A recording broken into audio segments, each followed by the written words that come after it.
Thank you, Carrie. Hello and welcome.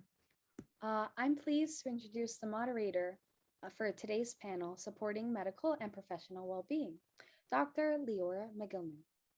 Dr. Mogilner, who has done wonderful work for children's health care and early childhood literacy, she is an associate professor of pediatrics and the director of advocacy for the Department of Pediatrics at the Icahn School of Medicine at Mount Sinai. She also serves in leadership positions at their pediatric residency program, the Advocacy and Community Pediatrics Rotation for Residents, and Kids Thrive, a social determinant of health screening program at the Mount Sinai Pediatric Associates practice. Dr. Mogilner started one of the first Reach Out and Read of Greater New York programs in 1998. She now serves as the medical director for Reach Out and Read of Greater New York, vice chair of the board of Reach Out and Read of Greater New York, and she serves as on the board of National Reach Out and Read. Welcome, Dr. Mogilner. Thank you so much, Isabella. And thank you everyone for attending. I have the honor of introducing our two panelists this morning, Dr. Mark Bertin. Dr. Bertin is a developmental pediatrician and author. He is on faculty at New York Medical College and the Windward Teacher Training Institute, and he's a member of the Reach Out and Read of Greater New York Advisory Committee. I'd also like to introduce Wendy Burch. Wendy is the executive director of the National Alliance on Mental Illness in New York State. In her role as an advocate for mental health and mental wellness and recovery, Wendy serves on several statewide committees as a representative for the concerns of people living with mental health conditions and their families. So please welcome Dr. Bertin and Wendy Burch. So I wanted to thank you both in advance for sharing your experiences and your expertise as part of this discussion.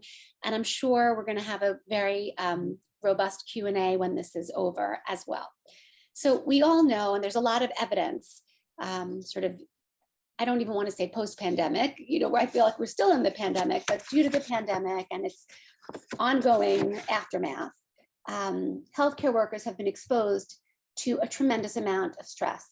And many of them have been experiencing physical and mental exhaustion, burnout, for lack of a better word, due to many different things. And I think the causes of this burnout have changed over time. I think initially it was fear of getting sick or getting your relatives sick or having to, the loss of patients and their families. And I think over time it's evolved. It's sort of, what are our careers going to look like in the longer term? What are our lives going to be like? So I guess my first question for both of you is, what have we learned from this pandemic? And what do you think are areas that we really need to focus in and highlight? So maybe Dr. Bertin, we can start with you. Well, thank you for all that. And thank you everyone for being here. I think part of what there's so much we've learned. And I think one thing I always feel like, as we've been talking about this topic around the pandemic, I always want to start with is simply that there's no single thing we could all say today that would ever cover the needs of everybody listening. I just think it's important to start there, because we can talk, I want to talk about resilience today and probably touch on mindfulness and all these things that can be helpful, but then there's actual trauma, there's much bigger things going on too. So I don't want to, in any way present any of this as a panacea. And I do think though that one of the things we're seeing from my perspective is probably, reflects an overall lack of focus on just a general integration into teaching, integration of the whole profession of really valuing and emphasizing resilience and self-care as something that's foundational for all of us individually, and also on a very vital level, recognizing that to be at our best in patient care, to be at our best with other people, we also, that it's the same thing, that in order to be at our best when we're talking to anybody else, we want to start with, even though it seems paradoxical, not in a very, not in a selfish way, but just recognizing that that's an important part of any, anything we're doing with other people. And I think, there's plenty of other things to discuss around the pandemic. It's a very open question, but I think from the point of view of today's discussion, I think that's really always been an issue in medicine. And now we're really seeing a reflection of that, of just what are the tools we can bring to, any challenging situation and try to develop resilience around it or stay resilient around it. Wendy, do you want to? Yeah, Yeah. and Dr. Burton, that's exactly what I was going to say first too, was self-care, and that can look like anything, right? It could be just taking that 10-minute break away where you're just not thinking about work or anything, just to sort of recharge your batteries, or going for a long walk, or exercising, or your favorite hobbies. Like, and it's very personal for each person. But one thing I think that everybody probably needs is sleep, right? So practicing sleep hygiene, that kind of a thing. The other thing that I was going to mention too, around something that the pandemic at least seems to have taught a lot of people, is the real importance of socialization. You don't realize how much you need that connection with other people, whether it's your family or your peers. I connected with people I hadn't talked to in so many years. At the beginning of the pandemic, everyone was checking in on everyone else. And I think you just don't realize it. And I know we're talking to a lot of pediatricians here. I have children, and to see that lack of socialization, that they, interacting with their own peers, the toll that has taken on their mental health. I mean, as adults, we probably feel like we can handle it better, but even with building those tools of resilience and taking care of yourself, a big piece of self-care to me is just doing that socialization piece. Whoops, you're muted. Thank you. Sorry. No, I think those are all excellent points. Wendy, can you speak a little bit more about sort of the range of burnout that you've seen in your work as a result of COVID-19? Yeah, and I can tell you that we, at NAMI, and for anyone who doesn't know what NAMI does, we are an organization which is mainly peer-led. The people that get involved at NAMI are people who either are living with a mental health condition or are a family member of someone living with a mental health condition. And so, we have several programs and things that we do, and a lot of requests that we've gotten is from businesses to say, how do we address, burnout for our employees? And I can only imagine that in the medical profession, it's just even more heightened, right? Where, we started out, we thought it was just going to be a couple of weeks. We were going to get this pandemic under control. And then it just kept going on and on and on. And certainly in the medical profession, it's one thing if you, have a desk job and okay, you can do your work from home. Well, you can't. And when we're talking about a health issue, of course, medical professionals are the ones on the front lines having to deal with that. And so, burnout, the road to burnout starts with a little bit more stress, then a lot more stress. And then it's at a point where it's just chronic stress, debilitating stress, that all of a sudden, you're having trouble concentrating, you're having trouble sleeping, you're having trouble just really functioning, and it's going to affect your work, and yet you're still getting those huge demands on you. And so I think we've seen that over time. My hope is that now we've kind of learned to live with this, and so we can take a step back maybe and try and practice, that self-care that kind of puts us back on the right track. But I think burnout has been a huge issue. And I know at NAMI, we recognize that in terms of, frontline workers and certainly medical professionals, and put together a series of resources to try and help with that. Thank you. And Dr. Burton, before you mentioned resilience, could you perhaps speak a little bit more about how we as medical professionals can continue to develop resilience? Well, that's the perfect question to be asking in many ways, because really, I think it's important to recognize that the concept of resilience, and I also want to touch on mindfulness as part of that, although it's not a fix for everything, but just it's a way of directly developing resilience, is recognizing that the premise of all the things that can help with resilience aren't that we can ever make all the stresses go away. It's really looking at how can we navigate them as well as we're able to. And sometimes I sort of shorthand that as when you really look at what goes into developing resilience and even a little bit about the practice of mindfulness, it's kind of like the modern science of getting back to the basics. And one of the interesting things is it's not like we have to reinvent the wheel. The way more challenging thing is looking at like, how can we reconnect with some of the things Wendy started to mention, the common sense things that will help us build resilience. They're almost easy to dismiss sometimes, but additively, that's what goes into resilience, or all these things that like if we had to write a paper about, we could all just make a list probably, but it's really hard to make them happen in real life. And it's a lot about just finding opportunities. There's a teacher in the mindfulness community who's come up with this concept of small doses many times a day. Can we just hit the reset button and take care of ourselves a little bit often enough a day that we start feeling stronger?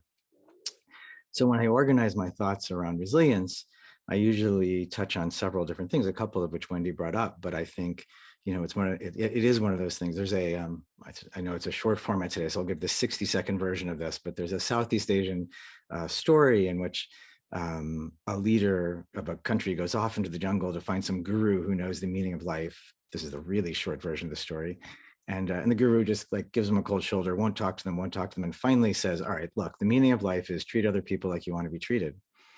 And the leader like throws up his hands or her hands and it's like just totally frustrated. Like, I came all the way here for that. And the guru says, oh yeah, easy to do at 4, just really hard to do at 40.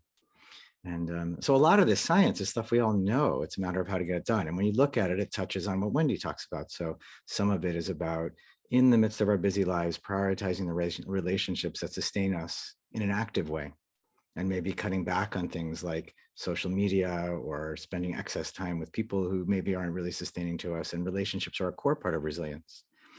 And a second one is working on valuing our own strengths and efforts in an active way. Really identifying them and making use of them is a second piece of things. And then the third thing I often touch on is this idea of practicing mindfulness. And I don't want to present it as a fix for everything, but it's important to reframe it, because mindfulness isn't a fix for everything. And you can practice it on a bad day and with a busy mind and everything else. The core premise of mindfulness is that life can get really challenging, and we can actively choose to build the traits that help us feel more patient or less reactive, or there's a whole list of them. A big one as part of that practice is self-compassion, which is realizing that we're often overly caught up in self-criticism and perfectionism in ways that totally directly lead to burnout. And that if we choose to, we can make a practice. And again, it can be that concept of small doses many times a day. It doesn't mean you have to go off into a cave and like live there for a month. But through practice, we can develop the traits that help us feel more resilient too. So really this combination, I think, of just sort of reprioritizing things, not in an unrealistic way, because we all have our jobs and they're going to take a lot of time and they're highly pressured and stuff happens. But within that intense life we're living, it's sort of looking for those opportunities to come back to, that sort of overriding list of things that help us feel resilient. And a big one, by the way, which I was focusing more on the mental health side of things, which I think we often overlook in medicine, is that our physical lives directly affect our mental health. So that exercise and sleep and nutrition we overlook so easily when life gets really busy are just foundational for our mental health, not just our physical health. So the overall picture of getting back to feeling more resilient is often just really looking at how we're living and coming back to, a lot of stuff that on paper we know, but we might not be doing day to day. You both brought up such wonderful points. I do think, especially, and sort of understanding both the mental and the physical components and how they both play a role, and particularly the self-compassion, I think really rings true. I think a lot of the characteristics of medical professionals, sort of the intensity and a lot of those characteristics that make us medical professionals also, I think, set us up for burnout and for being very critical of ourselves. And I think particularly during the pandemic, when things were not operating perfectly and you couldn't deliver the best care you wanted, I think that made people even more likely to be hard on themselves and to have really high expectations. So I think those are all really wonderful points. I think you've both spoken to sort of individual things that people can do individually. How are medical professionals able to support themselves and their colleagues?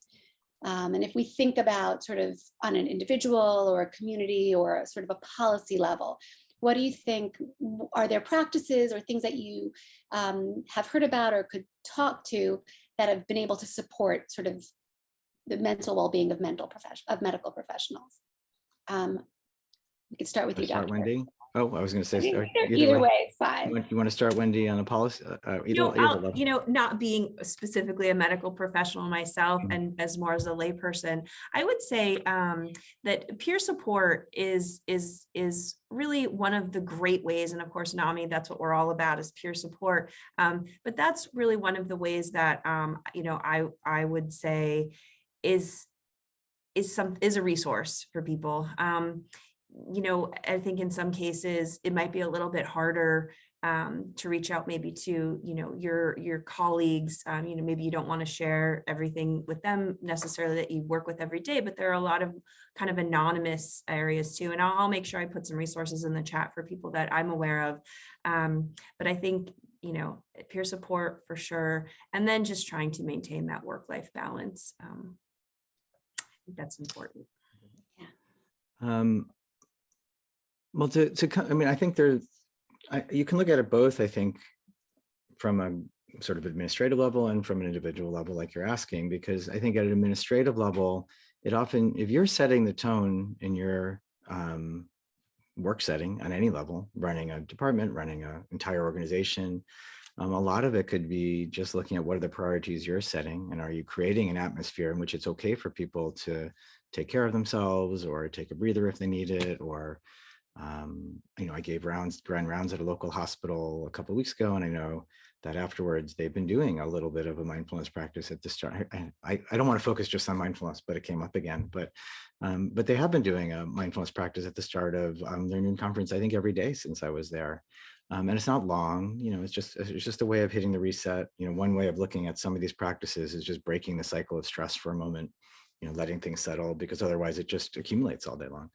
So I think there's a tone you can set as an administrator that allows for all this, that sort of normalizes it, and I do think, I trained a long time ago, but I would say that my experience was that was just not on the table at all as part of the discussion, that it's okay to feel stressed, and it's normal to start to have to, take care of yourself, and, that it's okay, all of it, just saying it's okay, and creating a day that even if you can't just like erase the call schedule, you're at least looking for opportunities to help people take care of themselves.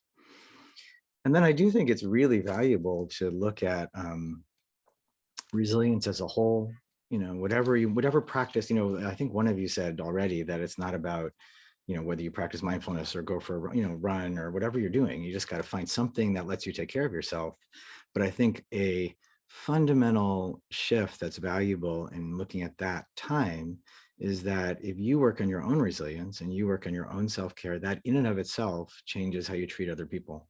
That's really straightforward, because if you can just picture how you talk and act and behave after like a week vacation versus, a week continually on call. And when you look at what you can do to support the people around you, a lot of it is your own sense of how are you communicating that environment? What are you bringing to that situation? Are you emotionally available for other people? Are you, and I think when you look at what we each individually can do, it's a basic tenet of life almost, of like in any situation, all we can ever really directly affect is our own place in that situation, like what we're saying or doing or not saying or not doing. So part of that is that same concept of self-care. Like if we can just take care of ourselves enough that we're more often than not bringing our best self to a situation, that begins to influence everybody in the room. That influences how the staff feels, that influences how, all the different providers in the room feel, how the patients feel. I mean, that's, the whole basis of working on like communication and compassion in medicine, is that it makes us feel better and it makes everybody else, it improves everyone else as well. And I think that's why I would really reframe today's whole talk. I mean, you're practicing our own resilience, practicing things that help us with our own resilience are inherently for the benefit of everybody else too. Yeah, I think if you start with the question, am I thriving or am I surviving, right? And really do that assessment, I think that's a good place to start. Yeah. Yeah, I think those are excellent points. And I think the surviving versus thriving is really critical, because we don't just want to survive. We want to thrive, and we want to come through this, happy and in good health. So, and I think for those of us, I'll just put it out there, for people who are involved in administrative roles, whether it's in a practice or an organization or a residency program director, I think it's really important I think, as Dr. Bertin said, to normalize the struggles and these issues that are going on right now. I know, our trainee mental health is something that years ago, 20 years ago, it wasn't an open book and people weren't addressing it enough. And I think I think it's really important that people understand. I heard a statistic at one of our grand rounds last week that by the fall, I think 4 months into internship in pediatrics, a third of all the interns were exhibiting some signs of depression.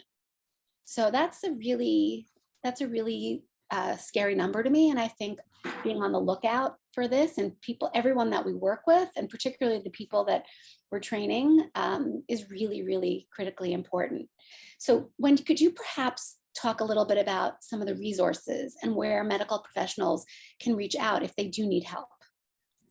Sure. So of course, number one, I would say NAMI. And we do have support groups and classes too, to help people sort of navigate recovery when needed, or just have someone to talk to.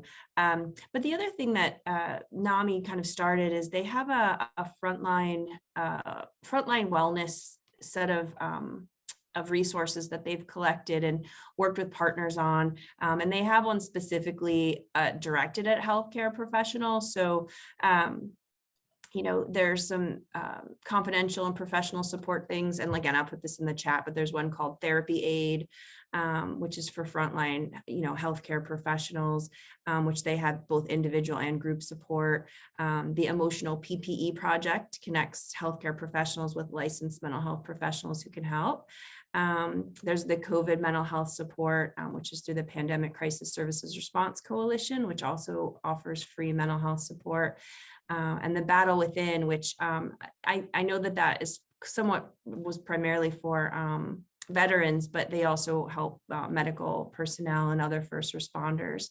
And they do have private therapists that are available. And then 911 at Ease International provides access to trauma-informed counseling for frontline responders and families, and that includes the medical profession. So there are a lot of resources out there that people can try. And like I said, I'll put it in the chat, but there's a lot of community support. Yeah, that would be great. I think that would be really helpful to everyone. I don't know, Dr. Bertin, is there anything that you would like to add?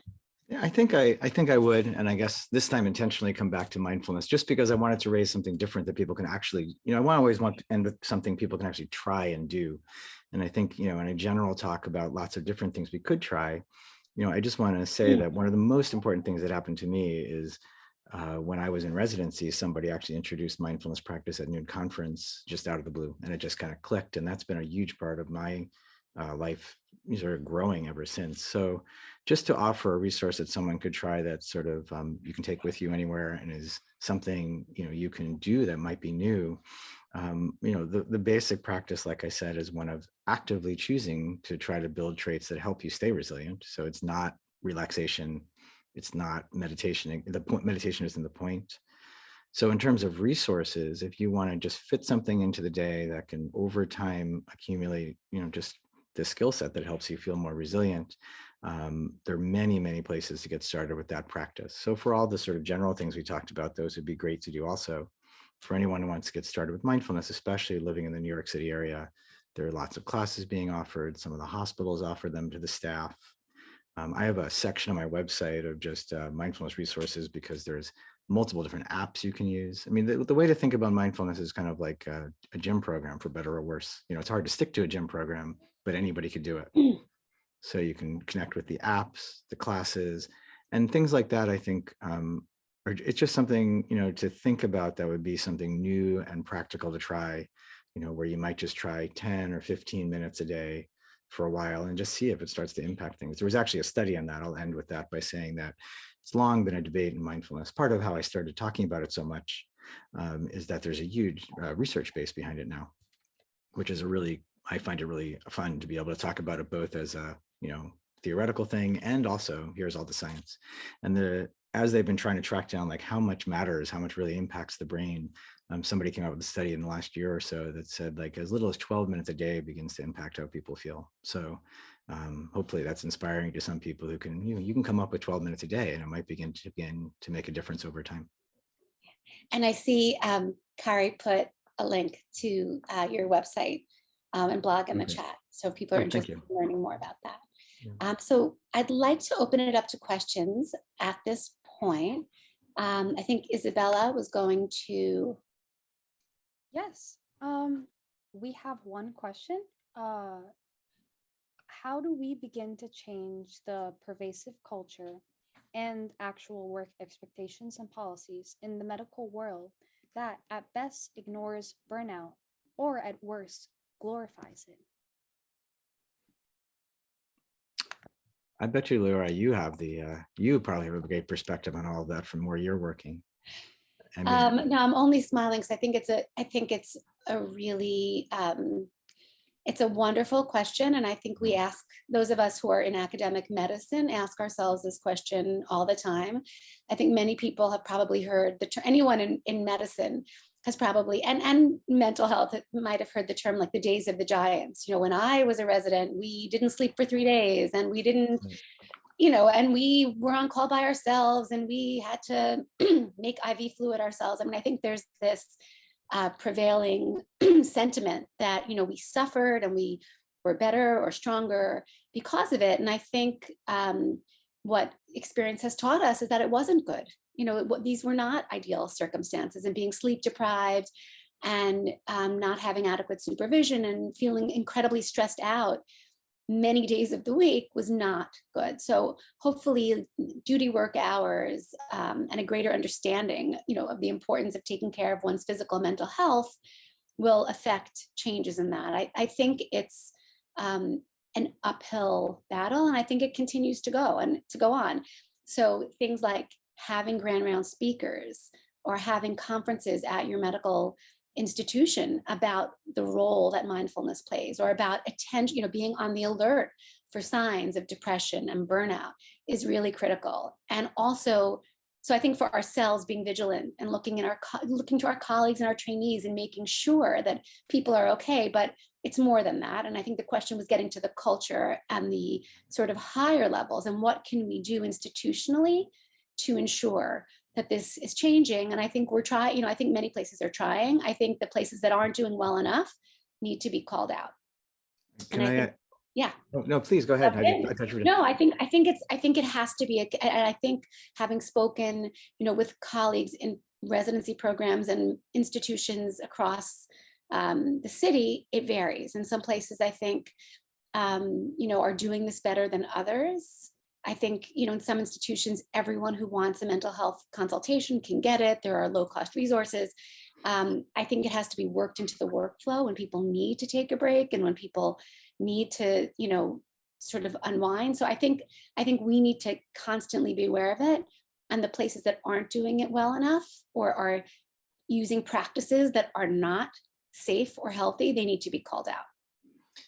I would also add, that's perfect. And then I just want to come back to also on an individual level, because I wanted to follow up with earlier, you mentioned how important self-compassion is as a concept. And I think that ties exactly to this question of, some of it starts with, looking at individually how we're living.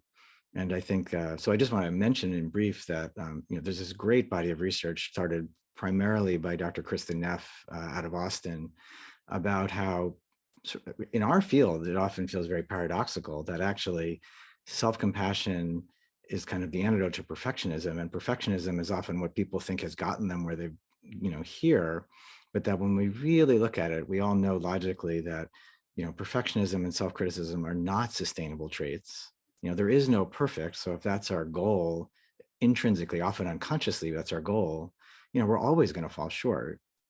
And that concept of how are we going to shift the perspective for the whole hospital really begins with maybe looking at our own way we're living and recognizing that the really only sustainable way to improve ourselves and not burn out, and actually it improves motivation and problem solving, is to approach challenges just like we would teach a young child, which would generally be like, it's okay to fall a little short, you did your best, get up and try again. All these things that are kind of common sense, we can actively look at, but wait, is that how we're living? Is that how I'm treating myself? Because if I can start living more realistically, I can tell you personally, that's one of the, hugest shifts between when I started practicing mindfulness and where I am now, is just the ability to like give myself a break when I make a mistake. And that is huge in life and begins to influence the environment of the whole hospital, I hope, either for me or for any of you who are practicing. Yeah, and I would say too, at NAMI, we're always saying, share your story, right? I mean, that's how we get change made. When we go and do like meet with legislators, you always bring someone who has a personal story as to why this is important for, lawmakers to pass certain legislation. And I think, especially in the medical field, doctors are so respected that when one is willing to come forward and share their personal story of what they may have struggled with and what helped them, I think it inspires other people. To me, the way that you get rid of the stigma of mental health issues in general is to open that dialogue and share your story. Yeah, I was just going to say, once we need to be able to remove the stigma so that people are not afraid to come forward, and that people don't feel they're going to be penalized or suffer consequences for being honest and asking, for the help that they need. So I think that's really critically important as well. And again, I think, Dr. Bertin, you're right, looking sort of individually and hoping that, but I think also we have to look culturally to our institutions' cultures. And it has to be top down and also bottom up.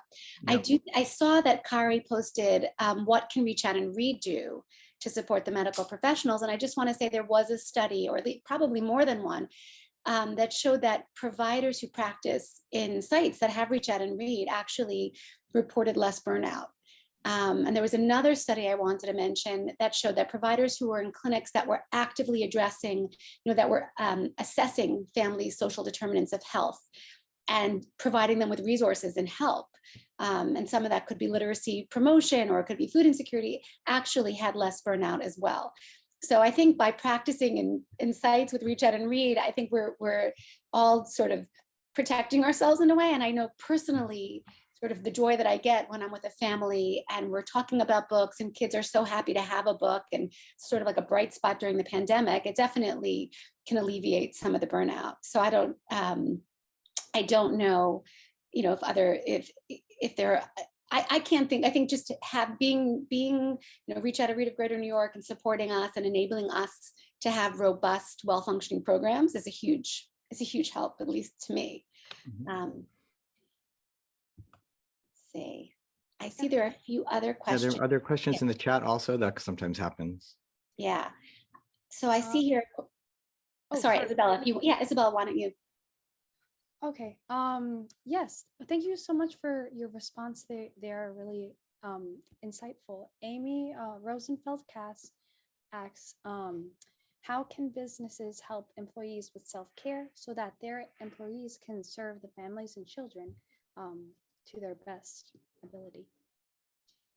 So one thing I just want to say about that is I think when institutions want to help people with self-care, they have to think about what people want. So, providing ice cream at 2:46 p.m., 5 blocks away from your office for free may not be like the best way, or, doing yoga classes when people have to get their kids to school in the morning and having it at 7:30. So I think the way businesses can help is to really find out what people's needs are. And maybe people maybe people, don't have the mindfulness language yet. You can give suggestions, but you also have to have things constructed in a way that they're actually helpful and that people really can take advantage of them. So. Well, I also think that overlaps with some of the bigger picture of things like, childcare and things. It's the whole environment and where you're putting your resources that matter. So I think the answer to that question also has to do with like, leave time when you need it, and although it's the whole big picture of what is the work environment we're going to create. 100, yeah. Sorry, go ahead. I was just going to say, and at a more structural level too, if a business can, have an employee assistance program and have an actual person that can help with any kind of resource that you might need, that whether it is something that has to do with, childcare or, medical appointments or whatever, that's just going to help lower your stress level because these things are getting taken care of for you. I think, I gave the example of the yoga and the ice cream because those are things that I've heard that a lot of institutions were doing, and to varied results. I think having flexibility, so something like childcare is a huge game changer for people, but work schedule flexibility. Flexibility when people have to deal with sick. We all, during the pandemic, I mean, many people had family members, who were sick. So just sort of an attentiveness to the vicissitudes of life and the realities of what people are going through, I think is really critical. That to me would be the number one thing that a business can do. And then flexibility, and just an attentiveness. I think that's really critical. And I think sort of that flexibility and that willingness to be dynamic. And I think that's hard for a lot of big institutions to do. And just prioritizing it as a whole, I think, because I think, it's so like, I think you mentioned a culture, and I think it goes across many businesses, that culture of like, I must put in more hours, versus I used to joke, although it's real, that, when I lived on the West Coast for a long time, there was just a little bit more of a culture where it was like, okay, if on Friday you were going to go off and go for a hike, get your work done and get out the door, and that's fine. But those sorts of things add up when if you can create an atmosphere of like, do a really good job, but these other things matter also. And that's something we can all try to encourage as a, if we're in a leadership position, as a, just respect that as like, that's a good thing, as long as you're doing a good job with your work, And I mean, I would give an example. I'm sure I know there are a lot of medical professionals on the call. The electronic medical record, can be your tether, your sort of ball and chain 24/7. I mean, what an institution could say, no, you don't have to check it, or that you don't have this expectation that you're checking it for 48 hours on a weekend. If we change it, so it's not that you have to be tethered, or they have other systems where other people are checking it, but something like that, where I think our expectation has been, of course you have to check it at 3 in the morning or 5 or whatever. I think we need to really think long and hard about what we're asking people to do. I'm so glad you brought that up. I think the 24/7 connectivity is exhausting parents, healthcare providers, and everybody. So actively saying like, you are off duty right now, unless a crisis comes up, is a really important thing for, systems to allow people to just, be in their own time for a while. I will say, and maybe we can, end with this. I will say that I tend to do work late at night, and I would answer my residents, my students' emails at all hours of the night. And they would say, wow, you're up late. And it didn't bother me. I thought, okay, they see I'm working hard, and they see that and then I started intentionally not doing it, because I said, I'm setting a bad example. If they see that at 12:45, Leora is returning their emails or sending notes about patients or editing their abstracts, I'm sending a message that there's an expectation that at 12:45 you should be working, and that's wrong. So I intentionally try, and those of you on the call who get emails from me, I don't do this with everybody, but I think we have to model the behavior that we want other people to do also. And if I have to, I'll just, put it away and save it till the morning, because I don't think that's the right thing. So I think we have to start wrapping up. But I thank you both so much for your insights and all the information and the resources that you shared.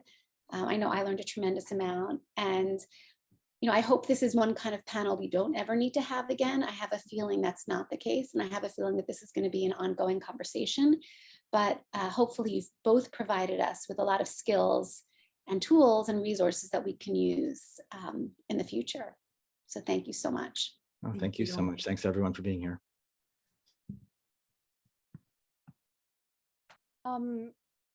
We actually do have a little bit of time until 12:45. Would you like to take another question?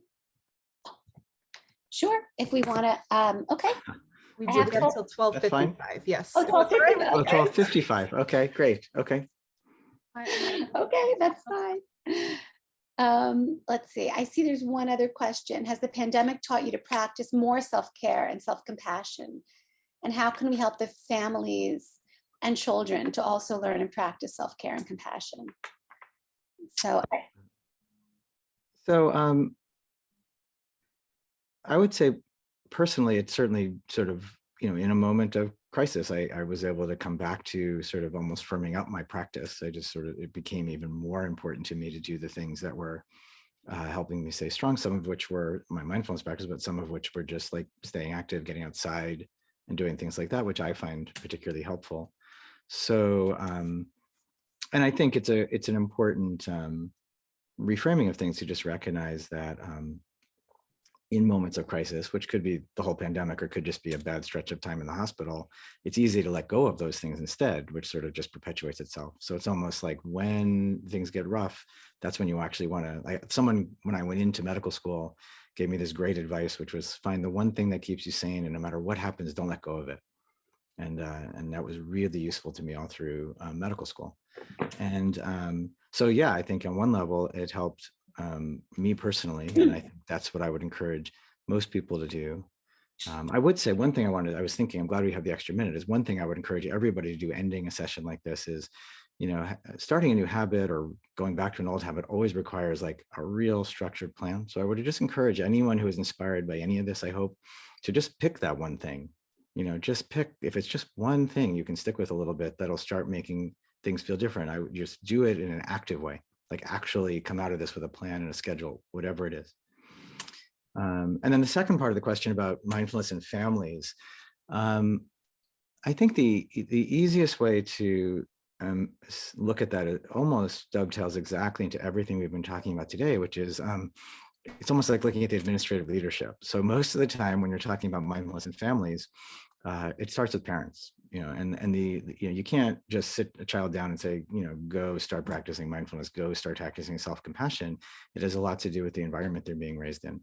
And there are ways to teach kids, but the starting point, I think for, to sort of keep it concise today, is if you're interested in bringing that to families, like a lot of mindfulness, it's about trying to explain it in a way that's realistic, because one of my favorite parts about teaching mindfulness, or the teachings of mindfulness, is that you're not supposed to take any of it on faith. It's like, it doesn't change anything if someone talks to you about it unless you go out and do something with it. So you want to try to make it realistic. And then if parents start practicing it and then start living in a way with a little more awareness and giving full attention to their kids and a little less reactivity, that's the starting point for teaching mindfulness to kids. And then if you're fortunate enough to get your kids interested, even better. But I would just start with yourself and just practice if you want to bring that to families. I don't know, Wendy, if you had anything you wanted to add. Very briefly, it was something that was alluded to a little earlier about just establishing a routine for yourself, because it's so easy, like you said, to just keep working, right? Especially, for the people that all of a sudden were, now they're working remotely. So they're in their their living space and their workspace. And it got really complicated, I think, for a lot of people. And so kind of establishing that routine where you're incorporating those tools like the mindfulness or exercise or whatever it is that you're going to do, and just make sure you have that planned out, and that, whenever you can, that your workday ends and you don't go back to it until the next time you have to report to work. So I think that's very good advice. Thank you, Wendy. Yeah. I see that Kari had posted a question. Are there bright spots and examples of strong administration support in different hospitals? I will say, there are certain institutions that are really showing a commitment to the well-being of their professionals. I know that, for example, at Columbia, New York Presbyterian Columbia, they have a specific sort of office of trainee. This is for the residents. I can't speak as much to for the faculty, but an office of trainee mental health and well-being with a dedicated, with a very senior psychiatrist who's sort of the point person. And the go-to person who evaluates, residents who are in crisis and connects them with resources, and works closely with hospital administration on formulating policies and really sort of pushing and advocating. So to me, that's an example. And Dr. Laurel Mayer runs the program there, and I think that's an amazing example. Mount Sinai has the Office of Wellbeing and Resilience. I think attention is being paid on institutional levels. The question is, what is really meaningful and what really is helpful. So to me, those institutional changes like the flexible work or, being more flexible with illness and having an openness for people being able to share, destigmatize what they're going through, I think is really important. And I think that's a little bit harder to quantify or to assess at different institutions. But I think we have to just continue at whatever institution people are at to continue to advocate and to sort of have a notion. I know perfection is not the absolute goal, but have a notion of sort of what we would want to see and what an institution committed to the well-being and the physical and mental health of its employees would look like. And it's okay to push. I mean, you don't want to drive yourself crazy and get more frustrated and get more burnt out, but I think it's okay to have asks and to keep trying. If you're not there yet at your institution, I wouldn't give up. So, and I'm just seeing, I think we got the questions in the chat. And I think, and Wendy, you posted, or you were going to post the resource. Yep, I put it up there, the Frontline Wellness on the NAMI webpage. So it has a whole bunch of resources for medical professionals. I think that's wonderful. And I see here also that Kari posted a link to Dr. Bertin's town hall on mindfulness and resilience. So a lot of good links and interesting information in the chat that we can share. And again, if anyone has any other questions, they can feel free to reach out to us. And I really just want to thank Regenerate of Greater New York for organizing the conference in general, and specifically the focus that you all chose to have on mental health and the focus on provider mental health too. Because I think those of us who have been taking care of patients, and I don't want to say frontline, but I think it was very natural for people to not think of themselves and to just think of everyone else around them. And it's important, we are patients, we are providers, we're intimately connected to everything going on. And I think it's really important to constantly be aware of that. So, great. So, thank you so much for all of the insights you've shared.